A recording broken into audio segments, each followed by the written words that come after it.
You're listening to a podcast by the Center for Action and Contemplation. To learn more, visit cac.org.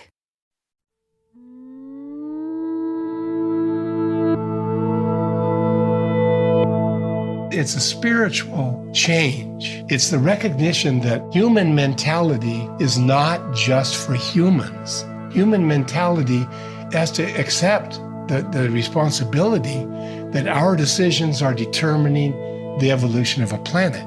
So we have to learn to think at that level. It requires a new mind and a new heart. This podcast explores the mystery of relatedness as an organizing principle of the universe and of our lives. We're trying to catch a glimpse of connections beyond color, continent, country, or kinship. And we're going to do this through science, mysticism, spirituality, and the creative arts. I'm Donny Bryant. I'm Barbara Holmes, and this is The Cosmic We. Brian Swimme is director of the Center for the Story of the Universe and a professor at the California Institute of Integral Studies in San Francisco. He received his Ph.D. from the Department of Mathematics at the University of Oregon in 1978 for work in gravitational dynamics. Dr. Swimme is the author of The Hidden Heart of the Cosmos. The Universe is a Green Dragon. He's also co-author of The Universe Story, which is the result of a 10-year collaboration with the late Thomas Berry. Dr. Swimme also created educational video series, Canticle to the Cosmos, The Earth's Imagination, and The Powers of the Universe. And most recently, he co-wrote and hosted the 60-minute film Journey of the Universe, broadcast on PBS television stations nationwide. The most important thing I want to say about Brian is that he is a storyteller, a scientist who invites lay people like myself to consider the cosmos in our own cultural context and to consider our place within this vast reality. Welcome, Brian. Is there anything you want to add to or correct about that introduction? Oh, it was glowing. It was way too positive. Thank you, Barbara. Great to be here. Great to have you. Dr. Swimme, if we consider that a cosmology is just a story of where we've been and where we're going, can you help us to understand where we are on that timeline? Yeah, I can. There'd be different ways of talking about it, but I would say one way is that we are 13.8 billion years after the birth of the universe. That's taking the grand view. If we come closer to home here on Earth Day, we are part of the Earth community, which began 4.5 billion years ago. Then zeroing in further, we're part of an amazing group of animals called the primates. And the primates have been here and evolving for 70 million years. And then we come to the human species. What does it mean to be a human? And this is an area of intense speculation. But when the way I would like to offer a view would be to say this, that the human species emerges in Africa maybe 200,000 years ago and instantly spreads over the entire planet. Unlike the other primates, the chimpanzees are 99% identical with us at the DNA level. And they've been in Africa for 70 million years, completely happy, all right? No problems with Africa, right? But we come along 1% different, and we roar all around the planet, and we invent language and technology. And so we, at the time in the universe, when the Earth as a whole community is learning to think through the human race. We're not just here, we're here as the thinking portion of the Earth community. That's the way I would like to just sort of throw it out to you. That's a really helpful view. I'm not so sure we even know how to be human with the things that are occurring. We're just out of a pandemic. I'm sure you noticed that as humans abandoned public spaces, animals came back. And for a brief moment, it looked like the earth was sighing with relief as our human dominance abated for a little minute. And you have said, we're not managers of this planet.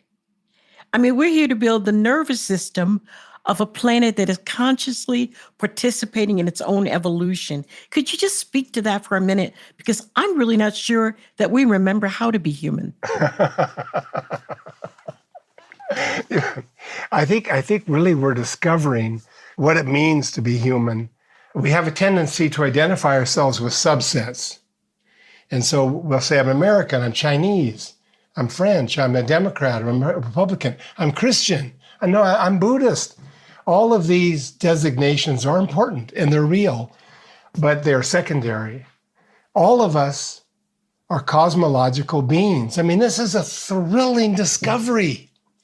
We are all like apples on an apple tree. We come out of the same tree. We're just so profoundly one. This is the unity of the human species. So that to really understand the human, we need to get outside of our cultural reference frames in order to appreciate our cultures. When we ask about what it means to be human, those of us alive today are working with discoveries that simply were not known in the past. The people in the past were absolutely brilliant. Our brain size has not changed at all. If anything, it's shrunk, But I mean, I'm just trying to say that the same intelligence we have, humans have had now for 200,000 years. But the great thing about humanity is that our knowledge accumulates. This is what makes humans unique. All species have languages, but we invented a language, symbolic language, that enables us to accumulate knowledge. So the part that I get so thrilled about is to think that our minds are 300,000 years old at least. We're adding and we're adding, we're adding. Now we happen to be the generation that is discovering this cosmological evolution. So we realize, wow, we've all come out of this creativity. It's an amazing opportunity to discover how profoundly unified we are, even though we're fighting and we have all of these horrible things going on. But over time, this discovery of a new cosmological story is going to make a big difference. You often speak that along with this awareness of this knowledge comes a tremendous, or it carries with it a responsibility with that knowledge. Could you speak a little bit more about the scope and the vastness of this responsibility that we must have that comes with this knowledge? For 3.5 billion years, evolution proceeded primarily as Charles Darwin described it, and that is through natural selection.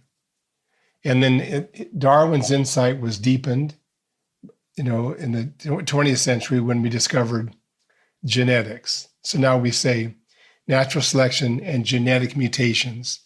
And that really did characterize evolution, as far as we know, for 3.5 billion years. But we've changed that. We've changed it because now our decisions are determining the evolution of a planet. Now, Charles Darwin was not ignorant of human decisions, and he would talk about it in terms of breeding, animal breeding, but he wasn't aware. No one was aware at that time of the vast extent a human decision making had. So that's the transition. Now, let me just say this.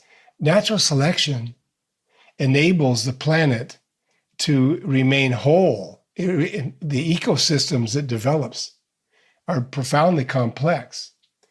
Then we've come along and we have broken out of the process of natural selection. Why? Because no other species can deal with us. Because we've got a mind, like I say, that's 100,000, 200,000 years old. If we gave the bees all that experience for the last 100,000 years, they would be able to deal with us. But so what we realize then is this, that now this is, I think it's a simple idea, but I think it's crucial. And it says this: if you're an oyster, right, you have to deal with survival, sexual reproduction, right? You don't have to worry about the redwoods or the walruses. This is not your concern. But now our decisions are determining what's going to happen to the walruses, the oysters, the redwoods. So when we first started out as humans, 200,000 years ago, we were just like an oyster. It didn't really matter that much what we thought or did. We were 4.5 feet tall. The damage we could do was slight. But because of this accumulation of knowledge, we are now determining the evolution of a planet. I mean, the way it just stunned me when I learned this is that there really are no wilderness areas left on our planet, certainly on the land. There are areas that are designated as free for animals, but they're like mega zoos. So that means that our human decisions are determining how the tigers, what they'll look like a million years from now. They're determining, whether or not whales will be here. So here's the great, it's a spiritual change. It's the recognition that human mentality is not just for humans. Human mentality has to accept the responsibility that our decisions are determining the evolution of a planet. So we have to learn to think at that level. It requires a new mind and a new heart. But that would be at least my way of getting at the responsibility, Donny. We have to find a way to accept.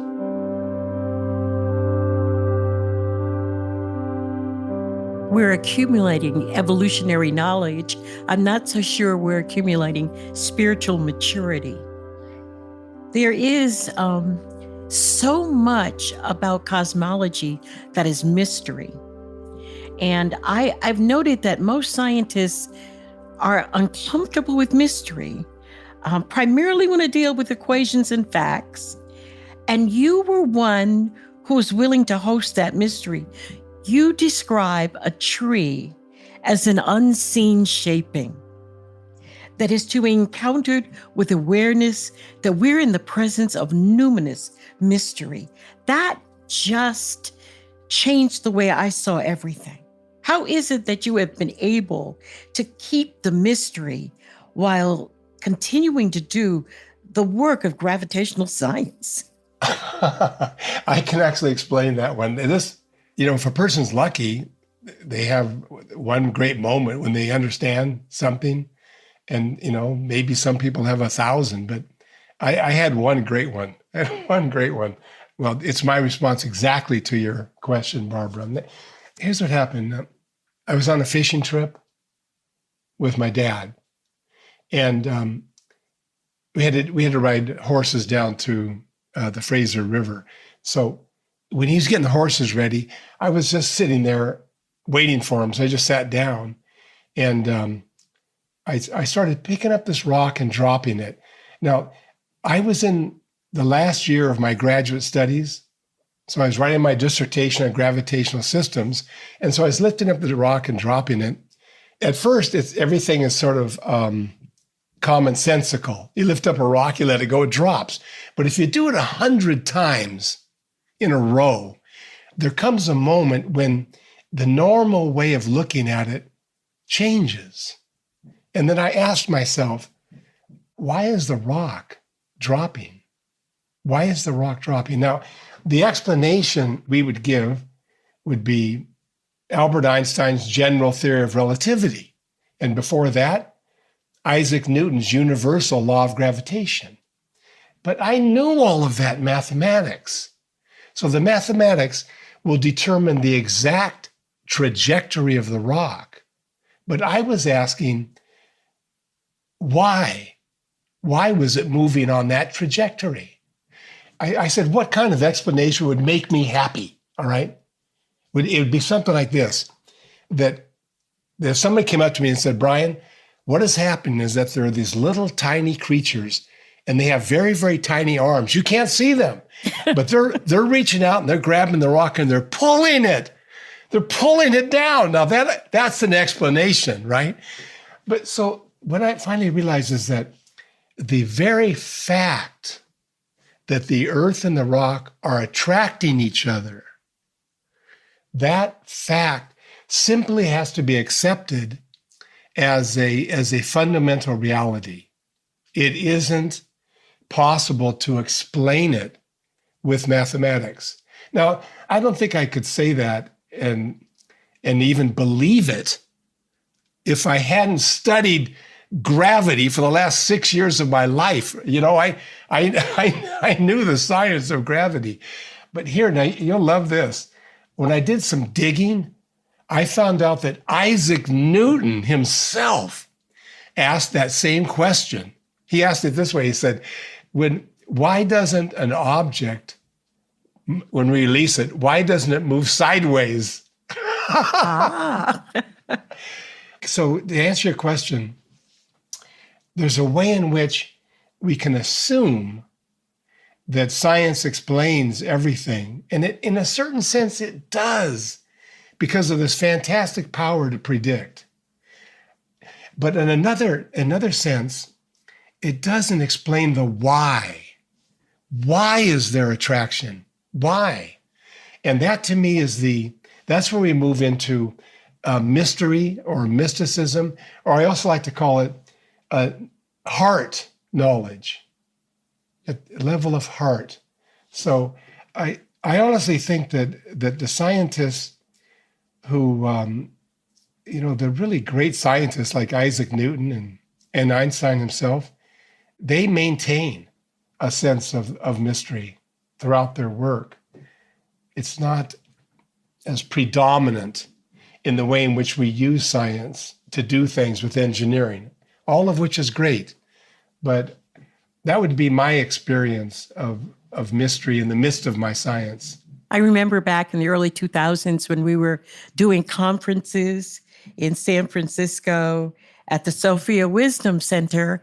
And what I remember is having studied, gravity in the most basic kind of ways, not like you have, of course, that you told a story about gravity as a holding mechanism, as an attraction, that it was something that holds us to the earth, something that was an allure, an attraction that made me understand in a completely heart way the science of gravity. Yeah, and that's our challenge. We've got all this brilliant knowledge, but our compassion is limited. So to expand that out at the heart level.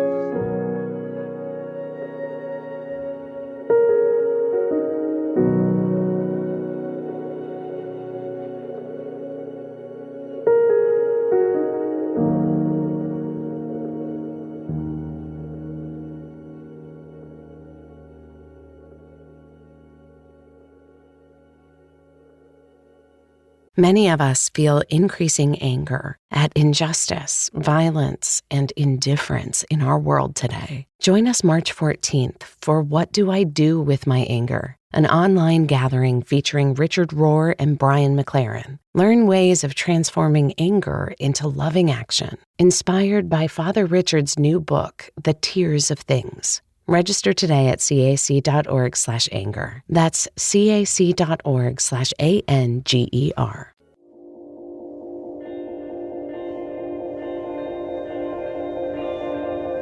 You're a fan of Teilhard de Chardin's philosophy. How does his philosophy help us to understand the journey of the universe with regard to the accumulation of this evolutionary knowledge? Because I work out of his thinking so much, I think much of what I have said already really has its foundation in his work. And because he was really the first person to actually identify this power of the human. And the way he put it is really great. He said the earth starts off as a molten lava, sometimes called the geosphere, and then it gives rise to all the volcanoes and so forth, give rise to the air, so the atmosphere, and then as well, when things cool down a little bit, to the hydrosphere, the oceans. And then something like, 400 million years later, the interaction among the rocks and the air and the water give rise to life, the biosphere. And then 3.5 billion years later, the earth gives rise to the noosphere. That's what he called it, the noosphere. It's the thinking layer of the planet. I'm captivated by that vision of just to simplify. You have the geosphere, and then around that the biosphere, and then around that the noosphere. And what's so great about Teilhard is that he saw the whole story of time in its sacred dimension. And he was completely caught up in the details of paleontology, but at the same time, he felt the wave of evolution just carrying us forward. He saw his way of summarizing his vision was he saw a great moment of unity ahead for the human species.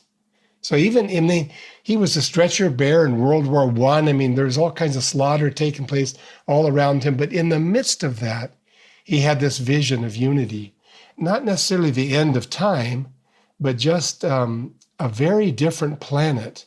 I mean, just imagine, early on, the Earth is all molten rock, and the atmosphere is all brown. Then later on, with oxygen, the atmosphere turns blue. So that, things really change at a fundamental level. So that as the noosphere deepens, and as you say, as we become more mature, it's like the Earth itself will be quite different from what it is now. The whole Earth will be a different era. So that's the excitement I get from Teilhard. That's so hopeful, with troops moving to Ukraine like it's 1940 or something. You wonder whether or not we're really making progress, and to have a belief that the universe has within it an intrinsic movement toward unity, toward community, is very, very hopeful during these times. Yeah, I agree. Yeah. Brian, what do you mean by planetary mind? You may already have alluded to it, but what do you mean by planetary mind? One approach is that of looking at the Earth community itself as a living organism.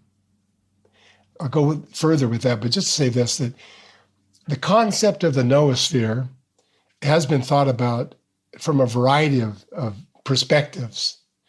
I would even say the majority of the scientists who look at the noosphere have a more conservative view than I am presenting. The conservative view is that the noosphere consists of a network of computers tied together by our global communication system. That's the conservative view. But there's a more radical hypothesis on the table, and that is we are giving rise to a global organism. Because we don't know with clarity what's happening, we don't have the language. So when I say organism, I don't mean like a big animal. I mean something that's intelligent, but it's a qualitative leap from where we are. It'd be like it's the science of self-organization. If you take some ants, and you have like 7 or 8 of them, their action is chaotic. It just goes this way and that way. There's no unity. But if you bring together 1,000 of them, then suddenly an order emerges. It just shows up. There's no one ant that knows what's going on with the whole. It's baffling because we don't think that way. Now, the same thing is true at the level of chemistry. There are famous chemical reactions. You put in together chemicals, and then all of a sudden, the system starts to act as a whole. For instance, after a certain period of time, there will be a spiral movement on the surface. Then it will stop. Then you wait. In a certain amount of time, the spiral movement starts again. Now, so you have to ask yourself, who gives the signal? There's no one, molecule that understands. It's rather that the whole that emerges is more intelligent than any of the parts. So we're just beginning to get a feeling for the physiology of this new organism. And this is the work of James Lovelock and Lynn Margulis, where they looking at the planet, they notice that they're the first ones really to make this insight that planet Earth has maintained the same temperature, a narrow band of temperature, for 4 billion years. Now, life can't exist outside of that narrow band.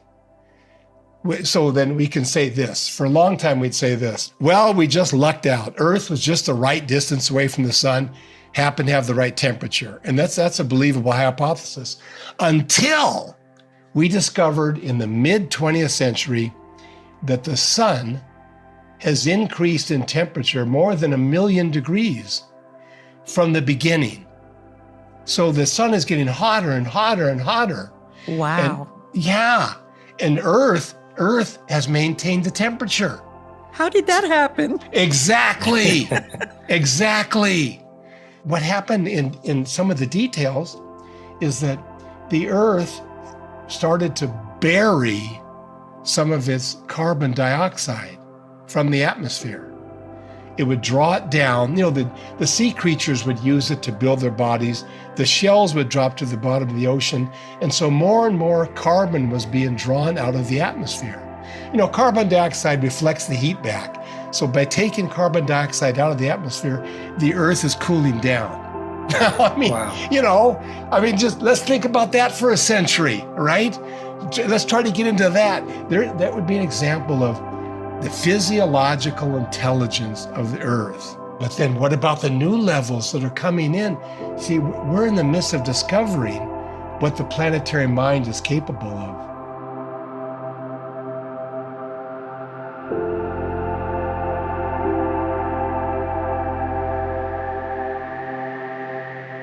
To continue this thought, you have a statement in your book, The Universe is a Green Dragon.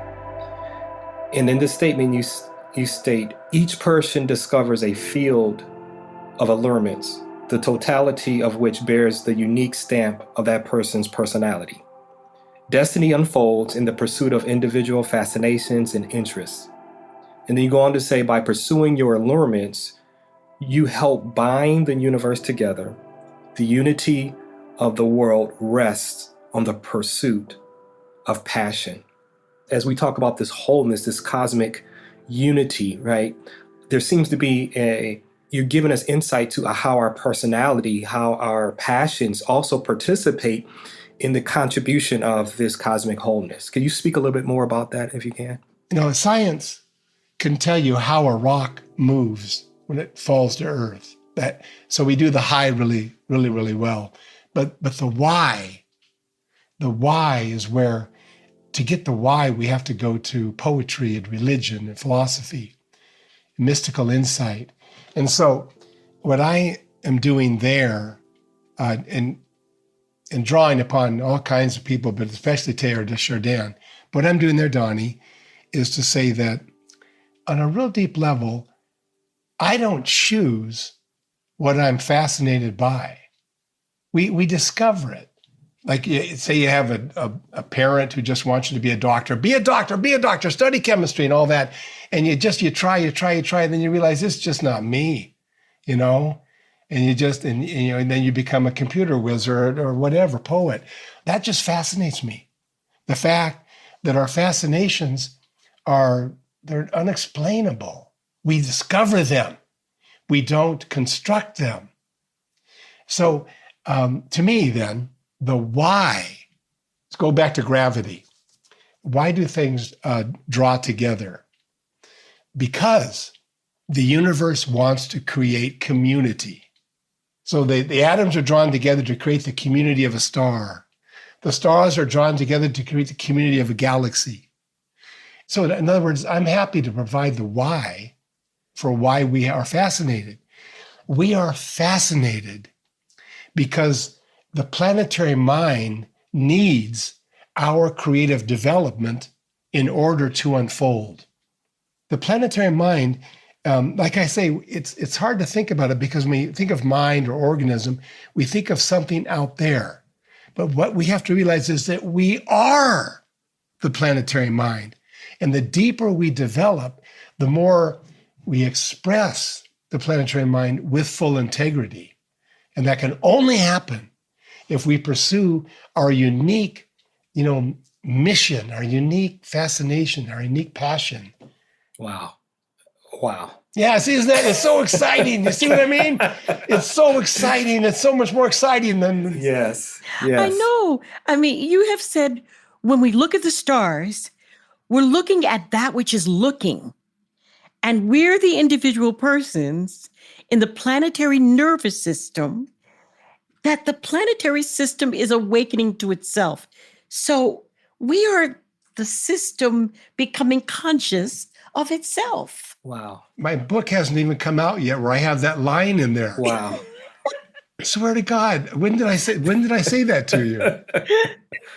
When we look at the stars, we're looking at that which is looking. Yeah.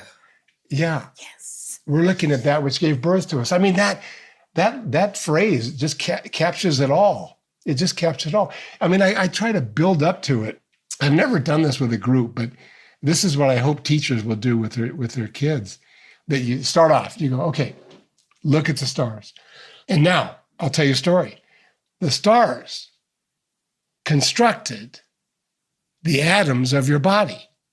And we can go into the details, every carbon atom, of every phosphorus atom, every one of them constructed in a star that blew up, and now you're here. So there's that. But then to take them to the next level, it's not just the body that they've created.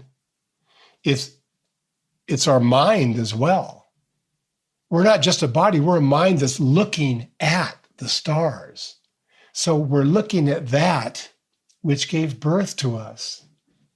We're looking at that which enabled us to look. Thomas Berry would call our discovery of this whole story the primary revelation. So he said there's scripture, that's great. There's meditation, so forth, that's great. But the cosmos itself is the primary revelation. And when you start to get a feel for it, you realize that we're changing in a very deep way with this knowledge. So the primary revelation of the concept of the cosmic we, or the cosmic community, the unity, the oneness, the connectivity of the whole, the all. Yeah. Yeah. Wow. And the creativity that's bringing that forth. Wow. So the universe is attempting to transform itself. And it's doing that, you say, through relationships. There's no formula. There's no, it's not through a predetermined plan, but through the relationships, the interrelationships. Yeah. That's how we're moving it, because we don't know how to get toward transformation. I mean, I've always thought of it as a quantum leap from where we are to where we have to get to. Don't know how we're going to survive that leap. Yeah. But it seems simple enough if it's about relationship. I couldn't agree more, Barbara. That's the fundamental reality, the relationship. And just like Donny was saying, the we is the fundamental. Yeah, I think more of our politicians could use some cosmology lessons. Well, absolutely. I mean, you talk. Yeah, no. You talk about the leadership of starlings. I love that story you tell about the fact that when there are thousands of starlings and birds flying across the sky, that the leadership moves among the birds. That you don't have one leader flying itself to exhaustion, that the leadership shifts and one bird leads and another, and that there's this collective intelligence that allows them to get where they're going and to avoid predators. And it's the power of the collective that humanity needs to recover. Yeah, exactly. The cosmology of the past made it almost impossible to discover the intelligence of the collective. I mean, I'll give you an example. So that for the last 5,000 years, the fundamental cosmology has been, that of a pyramid, right? And so you have all these low-level things going up to the high-level thing, and the high-level thing is sort of the human, the conscious human. When brain scientists started to examine the brain, they were looking for the top of the pyramid. They were looking for that neuron. Somewhere there's a neuron that's giving out all the commands, It's because we're so top down. And then also, it goes back all the way to our cosmology of seeing the earth as the center. Everything's going around us, But instead of that, what we have now is an omnicentric universe. That is another one of those amazing discoveries that this follows from Einstein, is that every point in the universe is at the center of the expansion. That it can be confusing to think about, but it's widely accepted among mathematical cosmologists. And the image I give is of a rising loaf of raisins, or raisin bread. If you're on any one raisin, you think you're not moving, and you look around and all the other raisins are moving away from you. Right. That's what we've discovered. All the galaxies are moving away from us, all of them. And the same thing would be true in any galaxy. So that an idea for people to think about is, what does it mean to be omnicentric? In an omnicentric world, for instance, every species on Earth has an essential role to play. They're central for that particular role. Phytoplankton are central for the creation of oxygen. And there's a million different centralities. And it's also a way, I think, we will view the human cultures in the future. Every culture on our planet is central in some interesting, unique way. And it makes the whole thing then become so much more interesting than this pyramid thing with one view, We're moving, I think, towards a time when leadership will be rippling through the population. Yeah, there's another form of organization. In this post-pandemic world, we're trying to get back to what we thought was normal. I'm not sure that anything is ever, quote, normal. We're moving toward transformation. And how that occurs is just fascinating when you do it from a cosmological perspective. Yeah, I like that. Nothing's normal. Do you have any new books that you want to tell us about, or any new things that you're doing that you'd like to share with the audience? Sure. Two things. Before I die, I wanted to make one last effort of telling the new cosmology in a way that would get to the next generation. And so we've made several dozen 5-minute videos on social media, on YouTube. And the whole series is called The Story of the Noosphere. The Story of the Noosphere. So a lot of that I'm talking about here, we go into with images and music.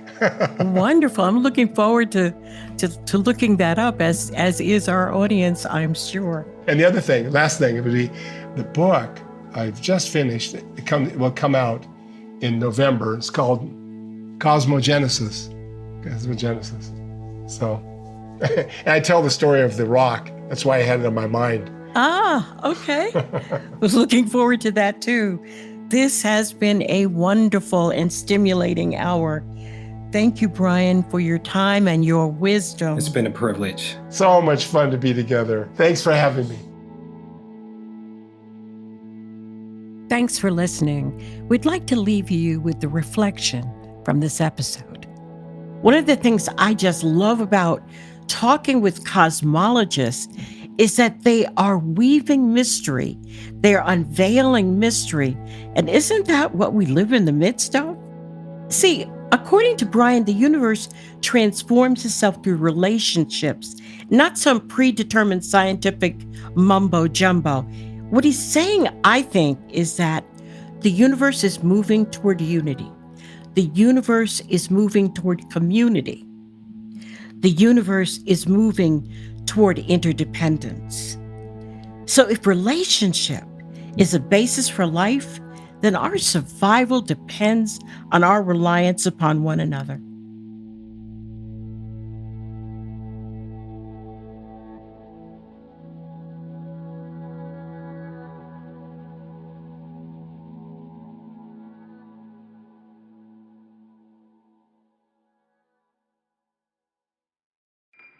Do you feel called to walk a more contemplative path?